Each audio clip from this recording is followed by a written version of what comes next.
Karen Mitchell wasn't supposed to be home yet. On a normal Tuesday, she would still be in her Austin office, reviewing quarterly reports or mediating some minor accounting crisis. But shortly after lunch, the company's servers crashed, and the entire finance department was told to shut down their systems and head out early. It felt unusual, a disruption to the predictable rhythm she relied on, but she didn't mind the idea of an unexpected free afternoon.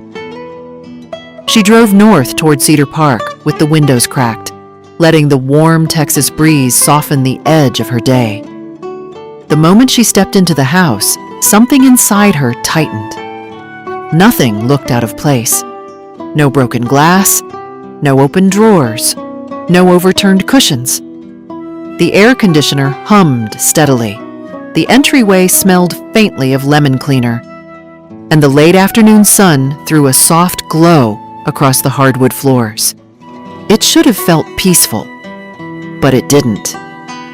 Karen set her purse on the console table and paused. She couldn't explain it. It wasn't a sound or movement. It was more like the memory of a movement, as if the house had exhaled seconds before she walked in. She tried to brush it off, heading into the kitchen to put away her lunch container. When she opened the fridge, her hand stilled. The salmon she had prepped that very morning, carefully seasoned, wrapped in parchment, and placed on the center shelf, was gone. In its place sat a jar of pickles she didn't remember moving, her brow pulled tight. Maybe Mark had taken the salmon for a snack? No, that wasn't like him. Her husband rarely cooked anything that wasn't thrown onto the grill, and he'd been at the shop all day. She had spoken to him at noon when he mentioned a rush of customers. She closed the fridge and scanned the counters. A dish towel she always left hanging neatly over the oven handle was now folded on the counter. A mug she rarely used was drying by the sink. These were tiny things, ordinary things, but they didn't belong in this configuration. Not today. Trying to shake the tension from her shoulders, Karen walked upstairs to change. The staircase creaked softly under her feet, a familiar sound she usually found comforting. Today, it made her feel exposed, as if each step announced her presence to someone. In the bedroom, she froze. The master bed, made tightly that morning before she left, was now imperfect. The comforter showed a shallow depression near the edge, and one of the pillows was slightly slanted, as though someone had leaned against it. Karen stepped closer, her breath catching when she saw a long silver hair resting against the crisp white pillowcase. Her hair wasn't silver. Her mother-in-law's was. A faint chill worked its way down her back. She picked up the hair carefully, holding it between her fingers as though it might explain itself. But all it did was sit there, a quiet, undeniable contradiction to the story she believed about her day. Karen opened the bedside drawer, not sure what she expected to find. Nothing was missing. Nothing was added. But the drawer felt touched, shifted. She closed it slowly. A flicker of suspicion surfaced, sharp and unwelcome. No, she was tired, overworked. The server crash had thrown her off, that was all. Still, her instincts pushed her to do one more thing. She went downstairs, opened the security app on her phone, and checked the alarm history. The log showed what she already feared. The system had been disabled at 12:47 p.m. and reactivated 23 minutes later. She stared at the screen until the numbers blurred. Someone had been here. Karen set the phone down, forcing herself to breathe, to calm the noise building in her chest. She wasn't going to jump to conclusions. She wasn't that kind of person. There had to be an explanation, something simple, something benign. But as she stood alone in her quiet Texas home, the unease didn't fade. It settled, it rooted, and it waited. The days that followed only deepened the quiet unease settling over Karen's life. Nothing dramatic happened. No broken windows. No signs of forced entry. But small disturbances kept appearing like faint fingerprints she couldn't wipe away. On Thursday afternoon, she stepped out to the backyard to water her rosemary and basil. As she passed the pool, she noticed a guest towel draped over one of the loungers. It was damp. Not from the sprinkler, not from morning dew. Damp in the way a towel gets after someone steps out of the water and wraps it around themselves. She hadn't used the pool in a week. Mark hadn't used it either. No one had been invited over. She carried the towel inside, staring at it the whole time, feeling ridiculous for how unsettled it made her. But logic didn't help. The facts remained the same. Someone had been in their backyard, someone comfortable enough to dry off and leave without a trace. The next morning, she opened the fridge and found the block of cheddar noticeably smaller, not shaved down by her cooking, not nibbled by anyone in the house, unless Mark had suddenly started snacking on cheese between clients, which was highly unlikely. And when she took a shower, the shampoo felt lighter, nearly a quarter gone when she had opened a new bottle just days before. These weren't crimes, they weren't emergencies, but they weren't normal either. So Karen started doing what she knew best. She logged them.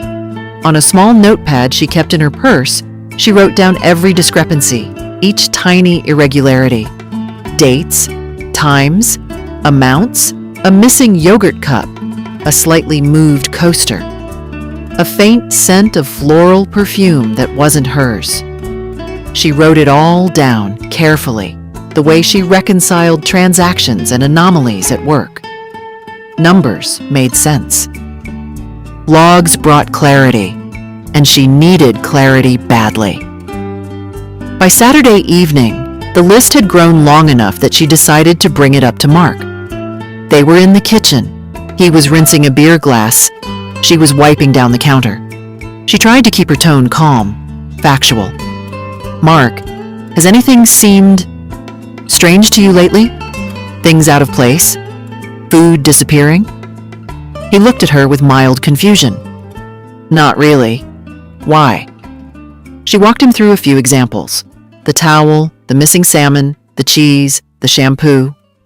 He listened at first, but gradually his expression shifted from concern to something closer to irritation. "Karen, you've been under a lot of stress at work. Maybe you're just noticing things more than usual." "I'm not imagining it," she said quietly. "I didn't say you were." His voice softened, but in that unhelpful way that made her feel small. "I'm just saying you might need a break, or maybe talk to someone, just to get ahead of the stress." The words landed like a gentle slap. Take a break. See someone. Like she was the problem. Like her senses couldn't be trusted. Karen said nothing more. She just nodded, even though her chest tightened with frustration. And later that night, as she added his reaction to her mental ledger, she wondered if she really was losing her mind. It was easy to doubt herself when the only person she trusted thought she was overreacting. But the next day erased any doubt. On Sunday, they went to Round Rock for lunch at Linda's house, like they always did. The meal was uneventful until Linda, while slicing apple pie, casually mentioned how bright Karen's new living room TV looked. Karen's hand froze around her fork. Linda hadn't been in their house for months, and no one had told her about the new TV. Karen kept her expression polite, but inside, everything clicked into place. She wasn't imagining anything. Someone had been in their home, and now she knew exactly who. Sunday lunch at Linda Mitchell's home in Round Rock was usually predictable. Pot roast, overly sweet iced tea, and a steady stream of unsolicited commentary about neighbors Karen had never met. Karen had learned to sit politely through it, offering nods and smiles while Mark and his mother carried most of the conversation. This time felt no different. Or at least it didn't at first. They were finishing dessert when it happened. Linda stood at the counter, slicing through a second piece of apple pie, chatting about a friend's granddaughter graduating from nursing school. Her tone was breezy, distracted, as though she were thinking aloud. Then she said it. "By the way, that new big TV in your living room. Oh my, the picture is just stunning. Makes mine look ancient."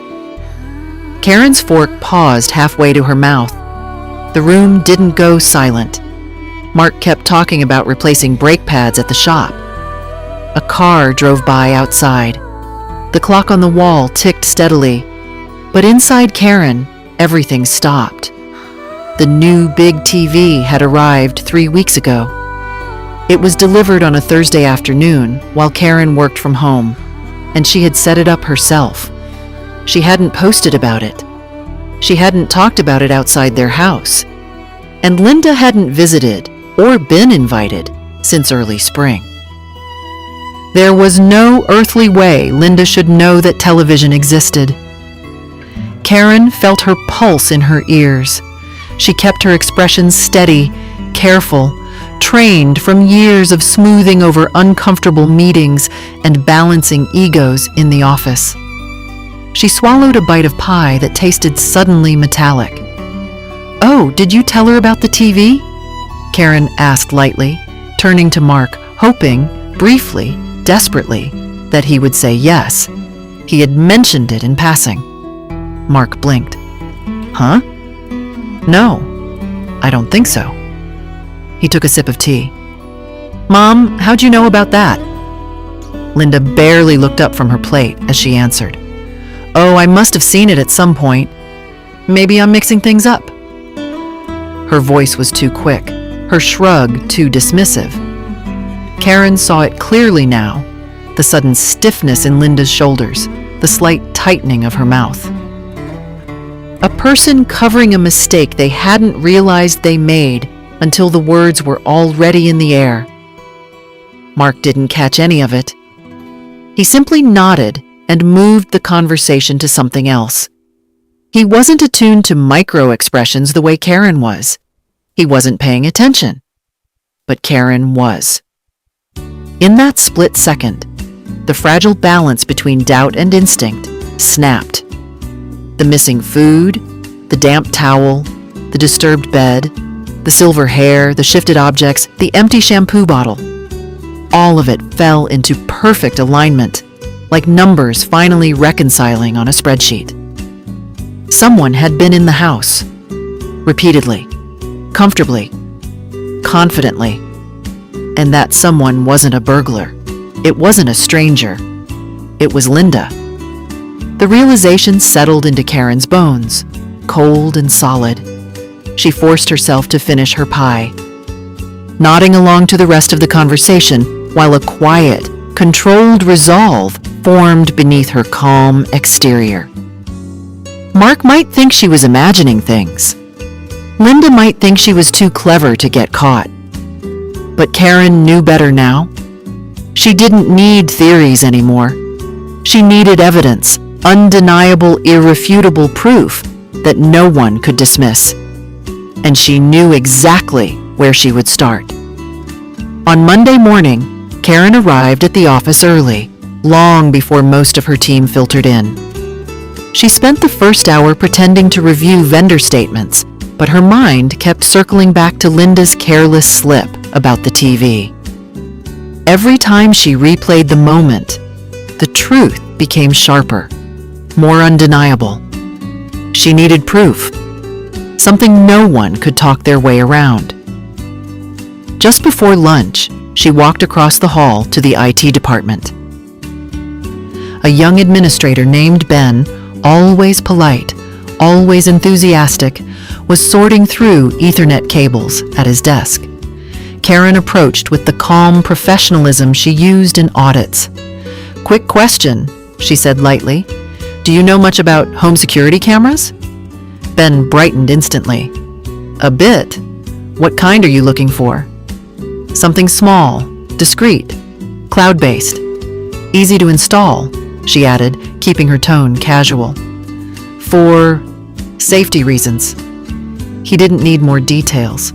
He rattled off a few options, including a set of miniature cameras so tiny they could hide inside a bookshelf knickknack.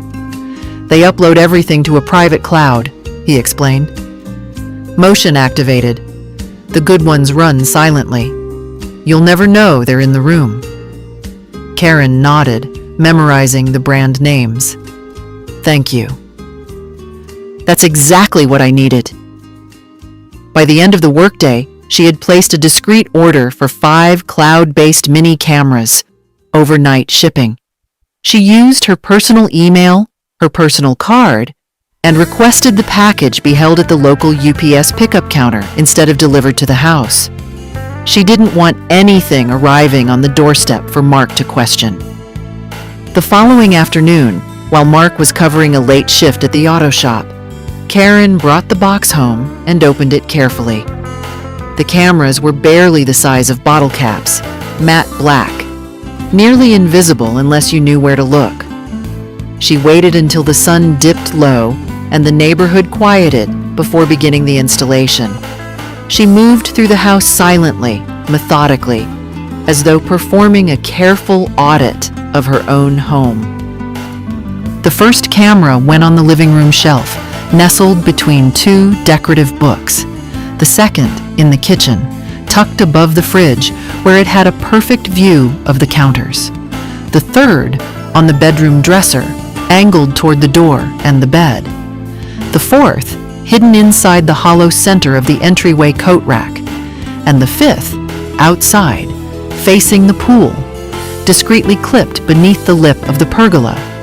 She tested each one from her phone. Every feed was clear, motion-sensitive, and time-stamped.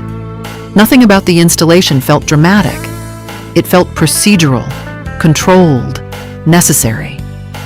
For the next few days, nothing happened. Karen would check the feeds during lunch, before bed, and sometimes in the early morning when she couldn't sleep. Each time, the screens showed the same still frames, the living room quiet and untouched, the kitchen spotless, the bedroom undisturbed. Even the backyard rippled only with the reflection of the Texas sky. By the second day, her hope for clarity began to deflate. By the third, she wondered if Mark had been right, if maybe she had imagined pieces of this, misremembered details, or simply overreacted to small changes. By day 4, when she checked the app before leaving work and saw nothing but 5 still, uneventful frames, a wave of doubt washed over her. Maybe Linda had stopped coming. Maybe she had sensed something was off. Maybe this entire nightmare was winding down on its own. She locked her phone and tried to focus on balancing the month's expenditures. But that afternoon, just as she walked through the lobby on her way to the parking lot, her phone buzzed sharply in her hand. A notification flashed across the screen. Motion detected. Living room. Karen stopped mid-step. Her breath caught. Her pulse jolted once, hard. She tapped the feed, and the screen began to load. For a moment, the feed didn't load. Karen stared at the buffering circle spinning on her phone screen, her breath held tight in her chest. Then the image snapped into focus. Linda Mitchell stood in Karen's living room, not hurried, not frightened, not confused, calm, comfortable, completely at home. Karen watched as Linda closed the door behind her with the familiarity of someone entering her own house. She set her handbag on the entryway bench, glanced around casually, and then, without hesitation, slipped off her shoes. She reached for a pair of soft house slippers lying beside the sofa. Karen's slippers. She slid her feet into them with practiced ease. Karen's pulse hammered. Her fingers tightened around her phone. Linda walked straight into the kitchen and opened the fridge as if she were checking stock in her own pantry.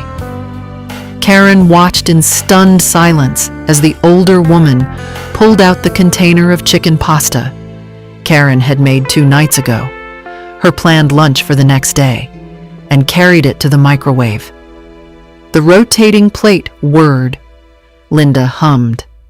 When the timer beeped, she settled onto the couch, turned on the TV, and flipped to Karen's streaming account.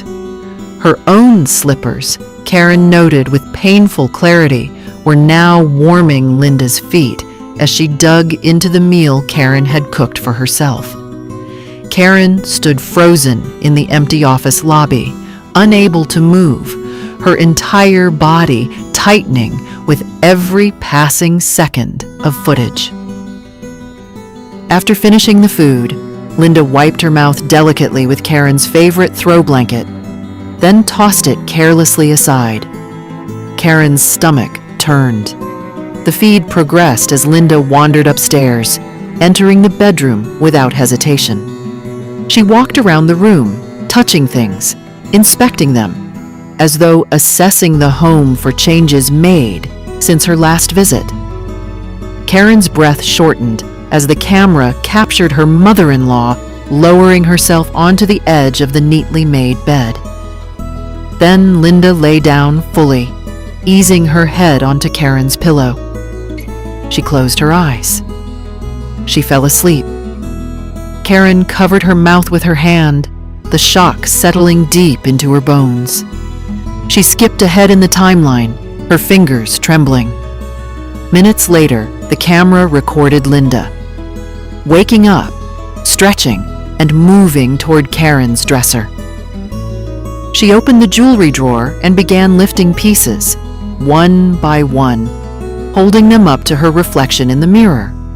Karen's earrings dangling from her ears, Karen's necklace resting against her throat. She smiled at herself, posed, turned her head to admire different angles.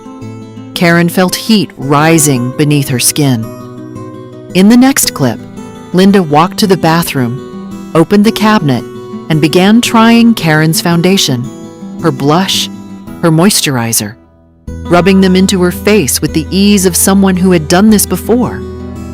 She examined the results in the mirror as if she were shopping at a cosmetics counter. A wave of disbelief washed over Karen.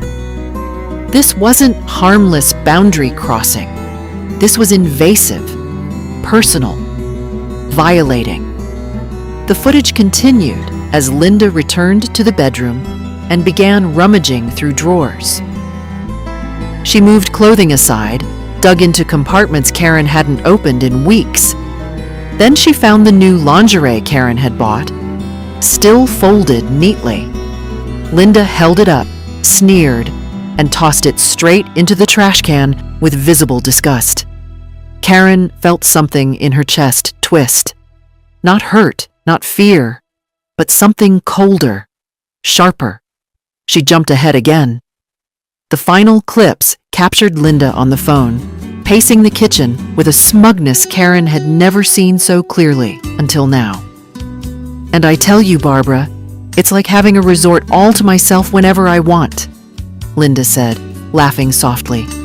"Pool, food, everything. They're hardly ever home." Karen's jaw tightened. "A free resort," Linda repeated, almost proudly.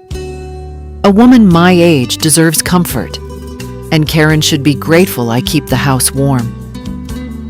Karen lowered the phone slowly, her face expressionless while fire simmered underneath her calm exterior. Confusion no longer clouded her judgment. Every doubt, every moment she had questioned her own sanity, evaporated in the heat of certainty. Linda wasn't misguided or lonely. She wasn't confused or forgetful. She was entitled, invading, brazen. Karen's heart no longer raced with shock. It pulsed with steady, controlled anger. The kind that didn't flare, the kind that didn't shout, the kind that planned. Karen sat in her parked car outside the office, gripping the steering wheel long after the shocking footage ended. She wasn't shaking anymore. The initial surge of disbelief and humiliation had already burned through her system, leaving behind something far more stable. Cold, deliberate clarity. Confrontation would do nothing. She knew that instantly. If she marched into Linda's house with screenshots and recordings, Linda would simply twist the narrative, casting herself as the misunderstood aging mother who meant no harm. Mark, raised to protect his mother above all else, would default to defending her, minimizing her actions, smoothing over the tension, urging Karen to be the bigger person. No. A direct fight would only make Karen look unreasonable. She needed a different approach, one that didn't rely on Mark believing her or on Linda admitting anything. Something that would make Linda choose to stay away, willingly, without a single accusation exchanged. As she replayed the footage in her mind, an old memory surfaced. A fragment she hadn't thought about in years. One warm 4th of July, long before the marriage settled into predictable patterns, they had all been sitting on the back patio drinking iced tea. A frog had hopped out from behind one of the potted plants. Linda had let out a blood-curdling scream, knocking over her chair and nearly spilling an entire pitcher of tea. Later that evening, a neighbor's kid jokingly tossed a fake rubber spider near her sandals, and Linda had shrieked again, trembling for minutes. Karen remembered Mark whispering, half amused, half embarrassed, "Mom's terrified of anything slimy or crawly. Frogs, toads, snakes, spiders, you name it." It wasn't just a mild discomfort. It was a deeply rooted phobia. And suddenly, everything fell into place. Karen didn't want revenge in the cruel sense. She didn't want to hurt Linda or scare her into a panic attack. She just wanted one simple outcome: for Linda to stop entering her home like it belonged to her. If Linda believed the house had become unpleasant or unsafe on its own, without Karen ever raising her voice, it would solve everything. Quietly, cleanly, permanently. That afternoon, instead of going straight home, Karen drove across Austin to a pet store she knew would be far enough away that no one would recognize her. She walked in wearing sunglasses and a calm smile, scanning the rows of aquariums, terrariums, and shelves lined with small creatures. A teenage employee approached her. "Need any help?" "Yes," Karen said with steady confidence. "I'm looking for tadpoles." He led her to a small tank filled with tiny, wriggling bodies. She purchased a cluster of them, enough to swim unnoticed in a backyard pool. Next, she asked for 2 small toads. The boy carefully placed them in a ventilated container without asking questions. Karen nodded politely, thanked him, and moved to the front counter. Before leaving, she stopped at the novelty section near the register. Hanging on a hook was a remarkably realistic rubber snake. Long, dark, glossy. So lifelike she almost startled herself picking it up. Perfect. She added it to her basket. Then she drove to a party supply store across town and slipped through the aisles until she found exactly what she needed: a classic whoopee cushion and a pack of oversized, furry, fake spiders. Realistic enough to fool anyone at first glance. She bought them all without hesitation. By the time she returned to her car, the late afternoon sun was sinking, casting a soft amber glow across the dashboard. Karen placed the plastic bags gently on the back seat, checking each item like an accountant, reviewing a carefully built ledger. Tadpoles, 2 toads, a rubber snake, a whoopee cushion, fake spiders. Nothing malicious, nothing harmful. just enough discomfort to send a very clear message. She closed the door, buckled her seatbelt, and let out a slow, measured breath. The plan was in motion, and Linda would never see it coming. That night, the house felt strangely calm. Too calm for what Karen planned to do. The Texas heat lingered in the walls, pressing softly against the windows as if the air itself were holding its breath. Mark, exhausted after a long day at the shop, had fallen asleep on the couch halfway through an old action movie, remote still loosely held in his hand. This was her moment. Karen stood for a long second in the hallway, listening. The low rumble of the TV and Mark's steady breathing reassured her that he was fully out. She couldn't risk him waking up and asking questions about why she was creeping around the house with a bag of supplies. What she intended wasn't dangerous, but it was unconventional, and explaining it would only make things harder. She slipped quietly into the garage where she had hidden the items earlier, tucked behind storage bins and unused holiday decorations. One by one, she gathered everything into a small tote bag. The toads shifted gently in their ventilated container. The bag of tadpoles swirled softly. The rubber snake lay coiled, glossy and eerily lifelike under the dim bulb. Karen took a slow breath, then moved. She stepped into the backyard, closing the sliding door behind her without a sound. The pool glowed faintly in the moonlight, a smooth blue mirror reflecting the night sky. It looked serene, undisturbed, exactly the kind of luxury Linda enjoyed sneaking into. Karen knelt beside the pool and carefully opened the tadpole container. The tiny bodies slipped into the water in a single graceful motion, dispersing into the deeper end like dark little raindrops. Then she opened the toad container, setting the two small amphibians near the edge. They hopped once, twice, then plunked into the water with quiet ripples. Linda's phobia would not require anything dramatic. Just the suggestion of amphibious life was enough to keep her hundreds of feet away from the pool for weeks, maybe longer. Next, Karen reached into the tote bag and pulled out the rubber snake. Even she felt her heart jolt when she saw it under the moonlight, its curves, its shine, the way it caught shadows. She clipped a small weight to the underside so it would float near the surface, but not drift far. She lowered it gently into the pool.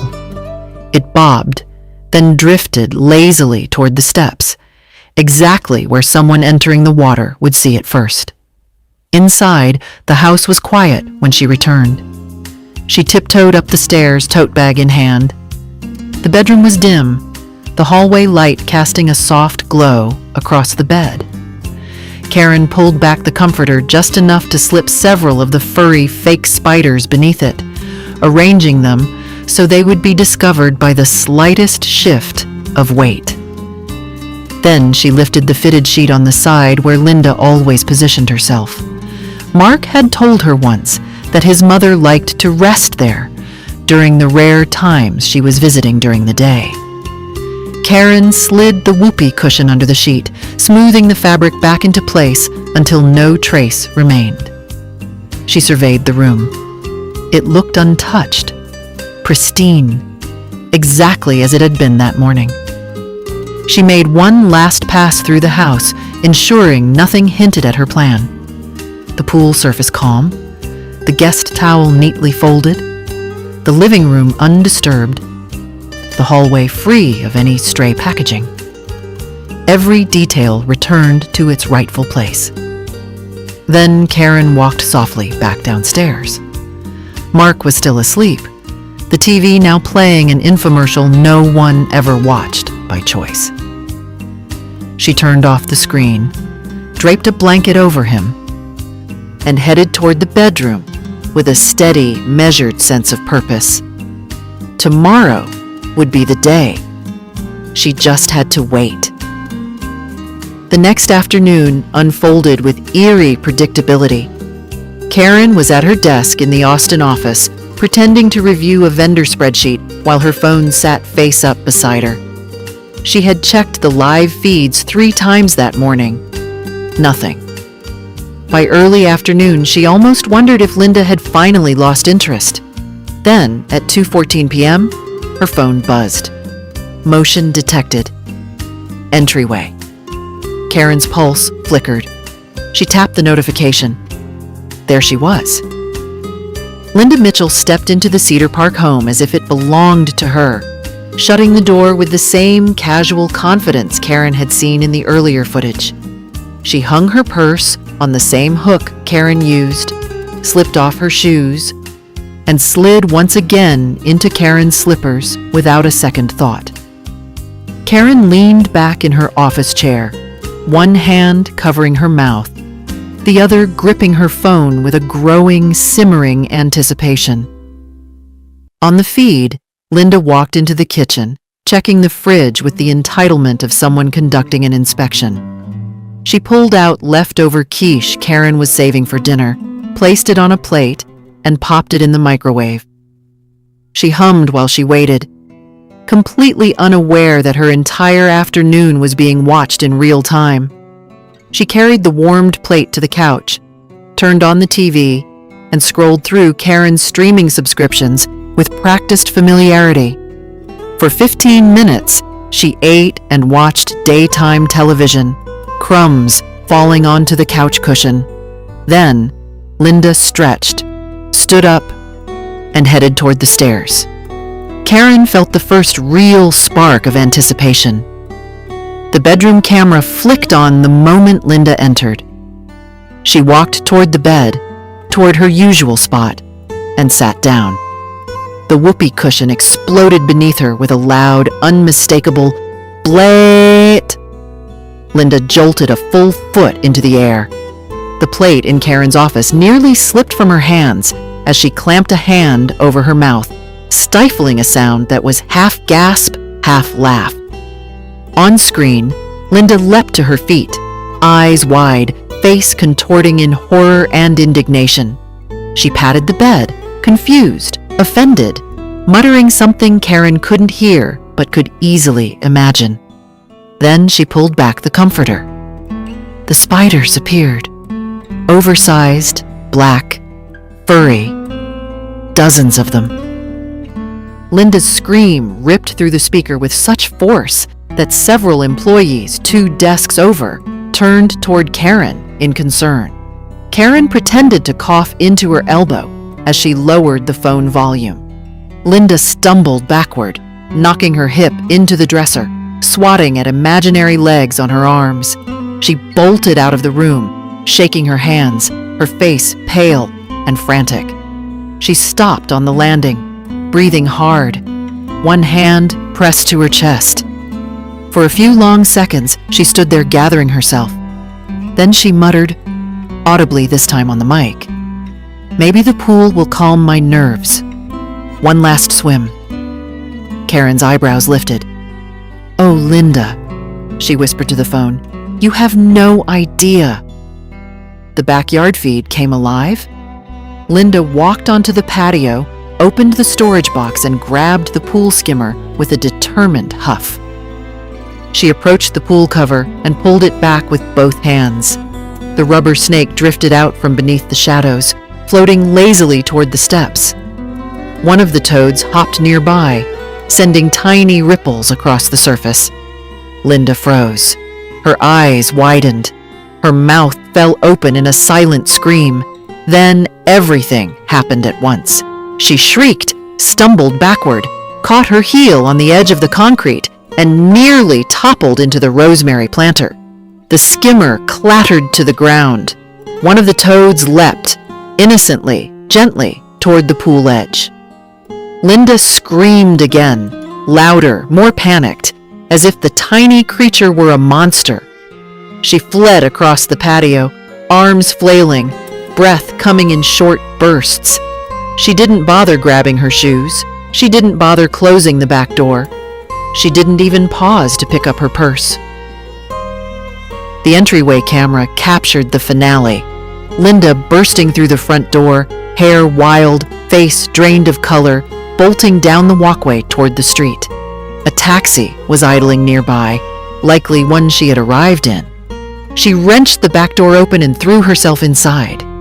The cab sped off before the door fully swung shut. The front door of Karen's house remained open, swaying slightly in the breeze.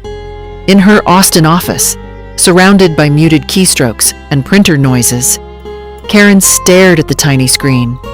Then, for the first time in weeks, she laughed. Not a small laugh, not a polite laugh. A full, cathartic, uncontrollable laugh that shook the tension right out of her shoulders. Finally, she felt like herself again. Mark got home a little after 6, smelling faintly of motor oil and the dusty scent of a garage that had been too busy for breaks. Karen was in the kitchen, finishing the dishes from her solitary dinner, when his phone rang. She didn't have to look to know who it was. The ringtone he assigned his mother was unmistakable. He answered with his usual cheerful, "Hey, Mom." Then the shouting began. Even from across the room, Karen could hear Linda's breathless panic. Her voice rose and cracked as she described an infestation of frogs, a snake in the pool, and giant spiders in the bedroom. She added, in dramatic gasps, that she had barely escaped alive. Mark pulled the phone away from his ear, wincing. "Mom, slow down. What are you talking about? What were you even doing at—" Karen turned off the faucet softly and dried her hands, watching him. Linda's voice continued in shrill bursts, impossible to make out, but the tone alone painted the picture. Outrage, terror, and a thick layer of self-pity. When Mark finally got a moment to speak, he repeated the question, firmer now. "Mom, why were you in our house? During the day? Without telling us?" Karen saw it. The exact second confusion flickered across his face. The second he realized he didn't have an answer from her. That detail, the one detail Linda hadn't considered in her frantic retelling, landed with weight. He listened a moment longer, then let out a slow breath. Okay, I'll call you later. Just get some rest." He hung up. The kitchen felt still. Mark turned to Karen, running a hand through his hair. "Did you hear that? There were frogs, and a snake, and—" Karen kept her voice calm. "Mark, why was your mother in the house?" He blinked. I don't know." He frowned, rubbing his palms together. "She said she stopped by. Said she wanted to, I don't know, check on things?" There it was. The first crack. The first fracture between his assumptions and reality. Karen stepped toward him. "Mark, this isn't the first time she's been in the house while we weren't home?" He looked at her sharply. "What? No, she wouldn't, she'd never—" "It's time you see something," Karen said quietly. She walked to the living room, picked up her phone, and opened the camera app. Mark followed, confused. His expression caught somewhere between worry and disbelief. Karen didn't dramatize the moment. She didn't soften it either. She simply tapped the first recording. Silence fell as Linda appeared on screen, stepping into the house with practiced familiarity, slipping into Karen's slippers, eating Karen's food, settling onto the couch. Mark's eyes widened. Karen played the next clip. Linda upstairs, lying in their bed, rummaging through drawers, trying on Karen's jewelry, throwing away Karen's lingerie. Mark's face drained of color. Then she played the final clip. Linda bragging on the phone about having a free resort, complete with food, pool, and privacy. By the time it ended, Mark was motionless. He looked like a child seeing a storm roll in that he had never believed could exist. "Oh my God," he whispered. Mom actually, she really..." Karen, She didn't make him finish. Instead, she spoke with the steady composure of someone who had already lived through the shock and now stood firmly in the truth. Here's what needs to happen. Mark swallowed hard, nodding automatically, his gaze still glued to the paused video. First, Karen said, she returns the house key. He nodded again, slower this time. Second, we change the alarm code. Tonight. Yes, of course. And third, no more surprise visits. Ever. If she wants to come over, she calls. We decide together. No exceptions. Mark looked up at her then, not defensive, not confused, but genuinely shaken, humbled. I'm so sorry, he said quietly. I had no idea. Karen believed him. For the first time in weeks, she saw clarity in his eyes. He reached for her hand. We'll fix this, he murmured. And for once, Karen knew he meant it. When the final clip ended, Mark stood in stunned silence, the weight of every recorded moment settling into his shoulders. His mother wasn't confused. She wasn't accidentally overstepping. She had been violating their home, their privacy, and Karen's dignity with deliberate ease. Karen didn't let the shock linger long. Call her, she said quietly. Now, while I'm here. Mark hesitated, not because he disagreed, but because he knew what that call would unleash. Still, he nodded, took a slow breath, and dialed Linda's number with trembling fingers. She answered on the first ring. Mark, honey, you won't believe what happened today. Your house is overrun, with pests and creatures and— Mom? Mark interrupted, his voice steady in a way Karen had never heard him use with her before. Stop. We need to talk. Linda paused. We watched the recordings, he continued. All of them. Silence. A thick, electric silence. Then Linda snapped, her voice sharpening like broken glass. Recordings? What recordings? What are you implying? Karen put you up to this, didn't she? She's been trying to turn you against me since the day you married her. There it is, Karen murmured under her breath. The accusation she knew Linda would pull the moment she felt exposed. Mark didn't back down. Mom, enough, he said firmly.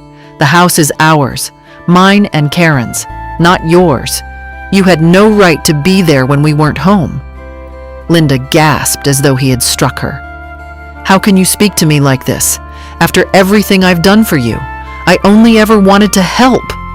That woman has a name, Mark snapped. Karen, my wife. And you treated her home like a hotel you could walk into whenever you pleased. Linda's voice rose in indignation. If she gave you children instead of spreadsheets and excuses, maybe she'd understand what family means. Karen felt the words land like a stone.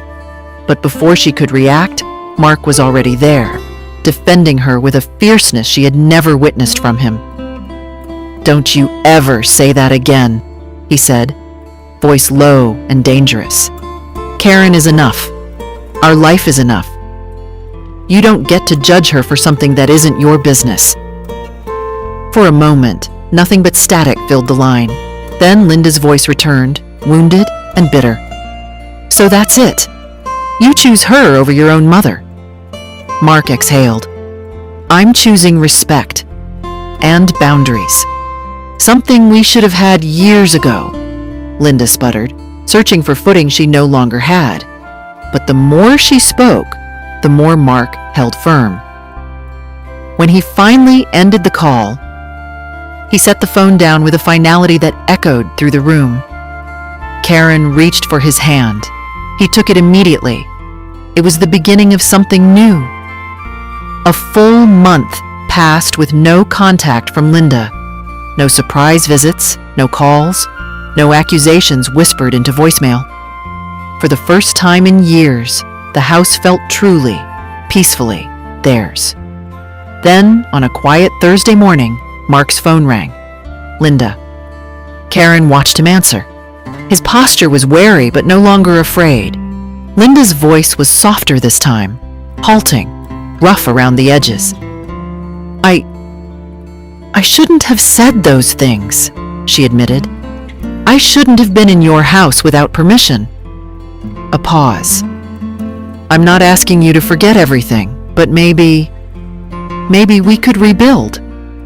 Slowly, with boundaries. Mark listened carefully, looking to Karen as if asking silently, "Are you willing?" She gave a small nod. She didn't need revenge anymore. What she needed, what they both needed, was respect and the power to enforce it. 6 months later, life looked different in quiet, meaningful ways. Linda visited only when invited and always called beforehand. Mark and Karen's marriage had strengthened, the tension replaced by something gentler, more collaborative. The cameras stayed, not out of fear, but out of peace of mind. And the house itself felt lighter, calmer, as though finally aware of who truly belonged within its walls. One warm evening in early autumn, Karen sat by the backyard pool, legs dangling over the edge, watching the water glow under the string lights overhead. She breathed in the stillness, the kind she hadn't felt in months. The home was hers again. Her space, her peace, her boundaries. And she had reclaimed them not with shouting or chaos, but with clarity, intention, and a quiet strength she didn't know she possessed until she needed it most. Sometimes reclaiming your life didn't require a war, just a line drawn firmly, and the courage to keep it.